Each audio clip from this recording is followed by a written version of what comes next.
Hello, friends. This is the program Empire of Lies, where we discuss manipulation and disinformation in the Russian media. Russia dreaming of nuclear superiority. Vladimir Solovyov's program once again explores a topic that has become a core part of Russian public policy: nuclear weapons as the raison d'etre of the state. Solovyov and his guests talk about the new triad, Sarmat missiles, Khabarovsk and Belgorod submarines, and the Poseidon, which is supposedly capable of wiping out cities. All of this is presented not as a defensive doctrine, but as national pride and a religious ritual of power.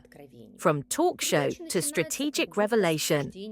The program begins as if discussing the mega-regulator debate, but quickly devolves into a sermon on a new nuclear arms race. Solovyov claims that the Americans declared the race, and Russia is merely studying it. However, just a minute later, something is heard that sounds like a joyful statement in the studio: "We're moving forward." The pathos is that Russia is now seemingly not catching up, but rather ahead, not economically, but apocalyptically. What's important here isn't the fact, but the feeling. While the rest of the world lives in a future where war should be impossible, Russia lives in a future where it is guaranteed. The missile as a national symbol.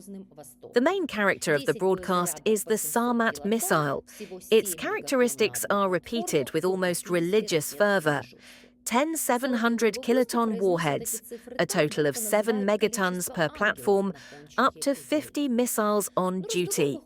Solovyov and his guests pronounce these figures as if they were naming the number of angels on the tip of a pin. But the conversation goes far beyond technology. The missile becomes a symbol of a reborn state, as in the Soviet myth of Gagarin, only now in the context of mutual destruction.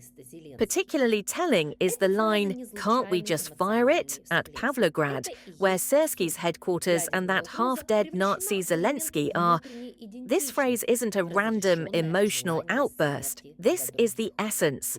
The nuclear threat is transformed into an element of inner identity, a permitted death wish for others.